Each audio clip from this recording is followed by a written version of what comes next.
Hello again and welcome. In this lesson, we are going to talk about security awareness training.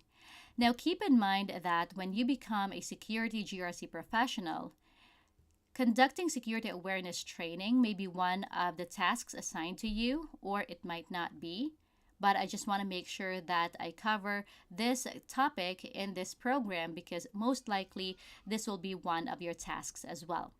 So, in security, we say that you are only as secure as your weakest links. Unfortunately, employees in this sense would be our weakest links, and attackers know that.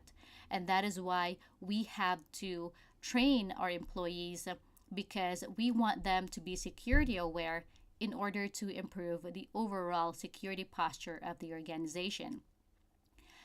Regulations, best practices, laws, they require you to have a security awareness program and just in general to train your employees.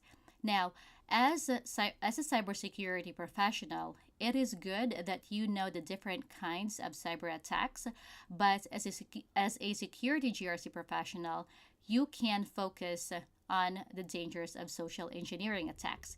Now, there are different kinds of social engineering attacks, but we are going to define that term first before we give out some examples.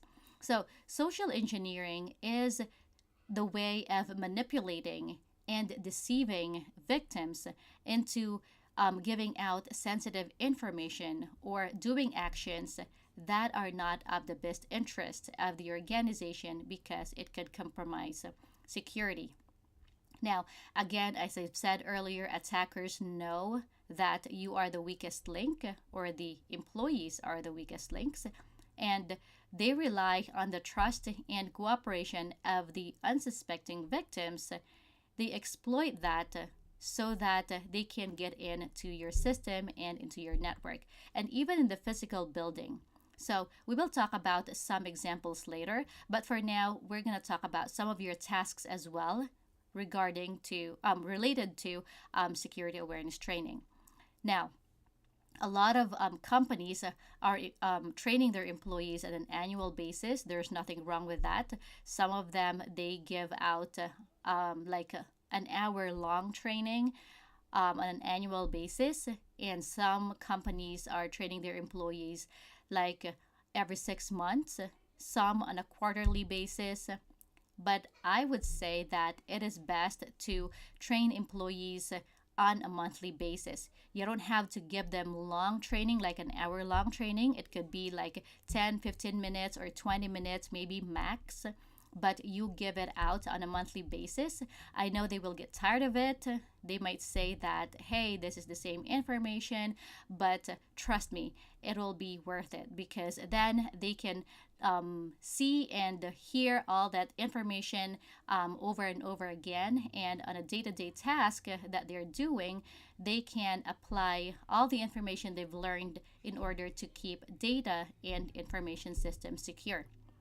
So again, train employees on a regular basis, and that is also again part of the regulations.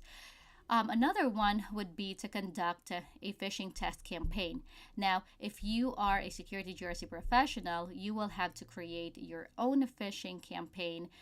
You can create your own phishing email, send it out to employees, and that is a way to test the employees if they're going to click on that phishing test email.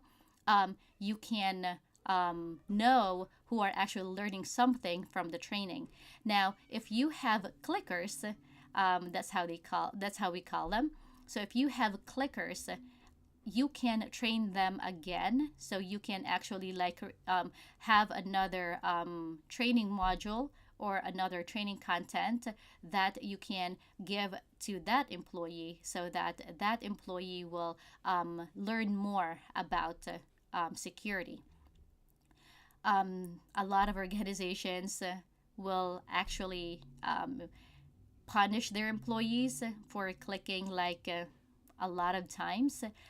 Some are even fired from their jobs because they've been clicking and compromising security.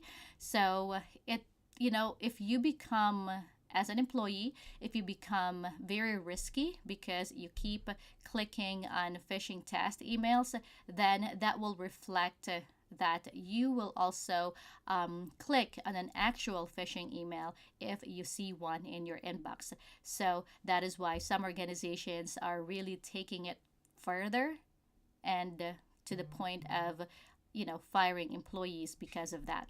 So another part of your job will be providing reports on the clicks, on the training completed. You can also provide reports on like reported phishing emails, because we want to also encourage employees as part of this security awareness program. We want to encourage them to report any phishing emails that they get, that they receive in their inboxes, and whether those emails are phishing test emails. So we want to also report on those to make sure that, hey, our employees are actually learning something and they are seeing phishing test emails on their inboxes and they're reporting those. So that is a good way to know that your employees are actually being security aware as well. And another task would be improving your security awareness program. So if you feel that your employees are not learning anything, and if they're not really like cooperating, and it's not going well for the entire organization, you can think of ways to improve your security awareness program. That can be one of your tasks as well. And so, yeah, just keep that in mind. So, we mentioned earlier about social engineering, and one common way for attackers to get into your organization would be phishing. Now, phishing is a kind of social engineering. Attackers would create an email that is a phishing email. They would include a phishing link, or that could be an attachment with malware attached to it. And that could also be um, like a phone number that you have to call. And then once you call that number, then they can instruct you into downloading some malicious software into your computer. So again, those are phishing emails. Now we also have smishing. Now smishing would be SMS phishing. So you can receive those malicious text messages on your phone. Now, vishing would be voice phishing. That is when the attackers would call you and then they want you to provide sensitive information to them. And then there's tailgating. Tailgating would be a physical security related social engineering attack. That is when attackers know that people would hold the door for another person, whether that's a stranger or not. So they want to exploit that kindness. So what they would do is, for instance, they would hold like a box of pizza or donuts or coffee, whatever that might be. So they have their hands full, and then they cannot get their badges or ID cards and show it. So most likely the person that is by the door would hold it for them so they could get in. So they use that as well. And then from there, they can compromise the network. And then we have the business email compromise.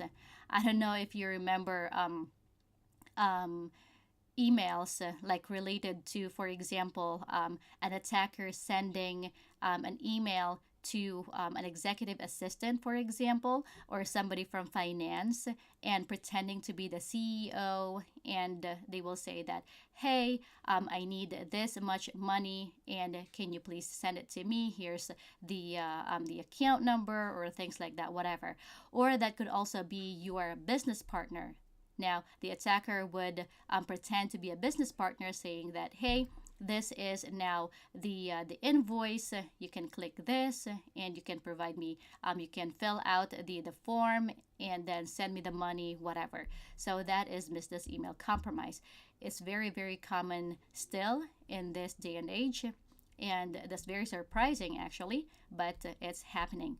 Now, spear phishing. Now, this is more like a targeted attack. So it's still phishing, but attackers would know their target first. They would gather information about their target, and then they would create a phishing email that is actually targeted to that specific employee. Now we have farming. Farming would be now it is tricking the employees to click into something and then pretending that that is a legitimate website, but that website will take you to the actual fishy website of the attackers, and the attack will start from there. Now you have whaling. Whaling would be because it's whale, like big whales. This would be attacking the CEOs, the C-suite, the senior management of the companies. And then you have the homograph and homoglyph attack, and I believe this will be one of the hardest attacks that you can recognize, because the attackers would use letters that would look the same, but they are actually not, like the same characters. For example, like apple.com, you will see, hey, okay, this is apple.com, looks legit, but actually the letters they use for A would be replaced with another character. So let's say, for example, they use the Latin letters A or the Latin letter A, and then they would change it to a Cyrillic letter A. And they are two different characters, but they look the same. And so you will not know whether it's an attack or not. So you just really have to make sure that you are going to a legitimate website by going to the website yourself and not just trusting what you see on the link. And then there's also typo squatting. Now, typo squatting is very common as well. Attackers would use a different spelling, and the user would look at it thinking that it is an actual link or a legitimate link, but it is not. So, for example, LinkedIn. So instead of LI, the attackers would use LL. And some users, because they are not looking at it carefully, they will just see that, hey, maybe it's LinkedIn, and clicking on that link, and there you go. Then you are compromising now the security of your systems, even your credentials. So whatever the attack may be. So again, just make sure that you train the employees on a regular basis, and make sure you improve your security awareness program to also keep up with the attacks in the wild. And yeah, that is all for now. And if you want to learn more about other social engineering attacks, please feel free to research yourself. There's a lot of them, very interesting, and I hope that it could help you as well in your personal life. Okay, I'll see you in the next one.